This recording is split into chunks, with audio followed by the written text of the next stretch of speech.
और चौथा ये कंसेप्ट क्लियर हो गया कि ये केवल नियमित कार्य ही कर सकते हैं, जिसका जैसा नियमित है, जिसका किस्मत में जो कुछ भी लिखा है उसमें ये परिवर्तन नहीं कर सकते, उनको जैसा ही दे सकते हैं, जैसा कर्म है वैसा ही उनको फल देते हैं, ऐसा इनका नियम है। और ये हमारे सदग्रंथों में लिखा हुआ है। अब आप जी को डिटेल से दिखाते हैं। इसी श्रीमद् देवी भागवत को ही पुनः दिखाते हैं पूरी डिटेल से। ये देखिएगा, ये वही श्रीमद् देवी भागवत है, गीता प्रेस गोरखपुर से प्रकाशित है। ये है श्रीमद् देवी भागवत, तीसरा स्कंद यहां प्रारंभ होता है। पृष्ठ 113 है, पृष्ठ 113 है।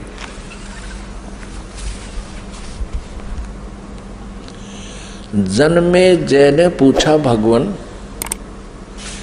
आपने अम्बा यज्ञ अर्थात परम पवित्र नवरात्र व्रत के करके उसके द्वारा देवी के आराधन करने की आज्ञा दी है, अतः वे कौन देवी हैं, कैसे और कब प्रकट हुई, उनके पधारने का क्या उद्देश्य था है, तथा वे किन गुणों से विभूषित हैं।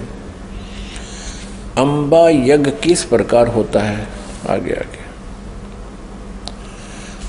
ब्रह्मन साथ ही विस्तार पूर्वक ब्रह्मांड की उत्पत्ति भी कही है, क्योंकि भूदेव ब्रह्मांड के विषय में जो कुछ कहा गया है तथा वह जैसा जो है, ये सभी बातें आप जानते हैं। व्यास जी से पूछ रहे हैं, जन्मेजय मैंने सुना है कि ब्रह्मा विष्णु और रुद्र ये तीन सगुण देवता हैं। कर्मशः सृष्टि पालन और संहार के कार्य का उत्तरदायित्व इन पर रहता है। पाराशर नंदन व्यास जी, अब मैं इनके संबंध में विस्तार पूर्वक सुनना चाहता हूँ, आप बतलाने की कृपा करें। व्यास जी कहते हैं, राजन तुम्हारी बुद्धि बड़ी विशाल है। अभी तुमने जो पूछा कि ब्रह्मादि की उत्पत्ति यानी ब्रह्मा विष्णु महेश, ब्रह्मादि माने ब्रह्मा विष्णु महेश की उत्पत्ति कैसे हुई, सो वह महान कठिन विषय है, उसमें अनेक प्रश्न उठ जाते हैं। यही प्रश्न पूर्व समय में मैंने नारद जी से किया था। व्यास जी कह रहे हैं कि मैंने नारद से पूछा था यही ज्ञान। मैंने कहा, मुने आप बुद्धिमान हैं, मुझे यह बताने की कृपा कीजिए कि इस विस्तृत ब्रह्मांड के प्रधान कर्ता कौन है। मुनिवर, यह ब्रह्मांड कहाँ से उत्पन्न हो गया। द्विजवर, साथ ही यह भी बताइए कि यह ब्रह्मांड विनाशशील है अथवा सदा रहने वाला है। इसकी रचना ये 114 पृष्ठ पे है, तीसरा स्कंद। करने वाला कोई एक है अथवा बहुत से इसके रचयिता है। कर्ता के अभाव में कार्य का होना असंभव है। यह प्रश्न मेरे मन में उठा करता है। कुछ लोग भगवान शंकर को परम कारण मानकर जगत का रचयिता बतलाते हैं। वे कहते हैं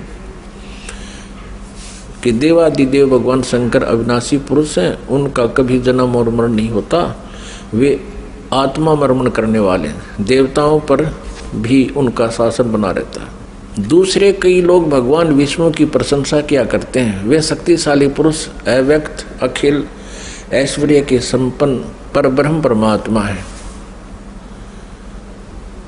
कुछ दूसरे लोग ब्रह्मा जी को सृष्टि का प्रधान कारण बताते हैं। कितने ही आचार्य भवानी को संपूर्ण मनोरथ पूर्ण करने वाली बतलाते हैं। वे आदिमाया महाशक्ति एवं परम पुरुष के साथ रहकर कार्य संपादन करने वाली प्रकृति है। ब्रह्म के साथ उनका अभेद संबंध है। ब्रह्म ये काल है, क्षर पुरुष, और अभेद संबंध यानी पति पत्नी का संबंध है। वे सृष्टि सतिथि और संहार कार्य में संलग्न रहती हैं। संपूर्ण प्राणियों एवं देवताओं की भी वे जननी है, उनका कभी जन्म मरण नहीं होता। वैष्णवी, सांभवी, ब्राह्मी, वासवी, वारुणी, वाराही नारसिंही और तथा अद्भुत महालक्ष्मी नाम से विख्यात है। 115 पृष्ठ पे है। कितने श्रेष्ठ मुनि कहते हैं कि जो निरंजन निराकार निर्लेप निर्गुण अरूप एवं व्यापक ब्रह्म है, उन्हीं से जगत की सृष्टि हुई है। कहीं कहीं वेद और उपनिषद में भी वे ही ब्रह्म तेजो में बतलाए गए हैं और प्रधान पुरुष है। हजारों मस्तकों, आँखों, कानों, हाथों, मुखों, चरणों से वे संपन्न आकाश भी ये आदि आगे देखो। अब व्यास जी पूछ रहे थे नारद जी तक, मैंने ऐसा सुना है कोई कुछ बता रहा है, कोई कुछ बता रहा है, कोई शंकर को रचयिता, कोई विष्णु जी को रचयिता बताते। अब नारद जी कहते हैं व्यास जी, प्राचीन समय की बात है, यही संदेह मेरे हृदय में भी उत्पन्न हो गया था। तब मैं अपने पिता अमित तेजस्वी ब्रह्मा जी के स्थान पर गया और उनसे इस समय जिस विषय में तुम पूछ रहे हो उसी विषय में मैंने पूछा। मैंने कहा, पिताजी यह संपूर्ण ब्रह्मांड कहाँ से उत्पन्न हुआ? विभो, आपने सम्यक प्रकार से इसकी रचना की है, अथवा विष्णु इस विश्व के रचयिता है, या शंकर ने इसकी सृष्टि की है। पर जगत प्रभु, आप विश्व के आत्मा हैं और सच्ची बात बताने की कृपा करें। किन देवताओं की पूजा करनी चाहिए तथा कौन देवता सबसे बड़े एवं समर्थ है? निष्पाप ब्रह्मा जी, इन सभी प्रश्नों का समाधान करके मेरे हृदय के संदेह को दूर करने की कृपा कीजिए। सत्यवती नंदन व्यास जी, इस प्रकार मेरे प्रसन्न करने पर लोक पितामह ब्रह्मा जी मुझसे कहने लगे। ब्रह्मा जी ने कहा, बेटा मैं इस प्रश्न का क्या उत्तर दूं? यह प्रश्न बड़ा ही जटिल है। महाभाग, तुम भगवान विष्णु से इसका समुचित समाधान पा सकते हो। ये तीनों देवता, इनको ज्ञान तो है नहीं, इसलिए ये अपने से दूसरे की तरफ धका दिया करें। चलो वहाँ उससे पूछ लो। फिर भी विष्णु जी की तरफ संकेत करते हैं, फिर भी अपना ज्ञान वो बता रहे हैं। ब्रह्मा जी कह रहे हैं, महामते, इस संसार में कोई भी रागी पुरुष ऐसा नहीं है जिसे यह रहस्य विदित हो। जो त्यागी, अहंकार रहित एवं ईर्षा शून्य है, वही इसके रहस्य को जान सकता है। पूर्व काल में, अब सृष्टि की रचना बता रहे हैं ब्रह्मा जी। पूर्व काल में सर्वत्र जल ही जल था। स्थावर जंगम जितने प्राणी हैं उनमें कोई भी नहीं थे। तब कमल से मेरी उत्पत्ति हुई। उस समय मुझे सूर्य, चंद्र, वृक्ष तथा पर्वत कोई भी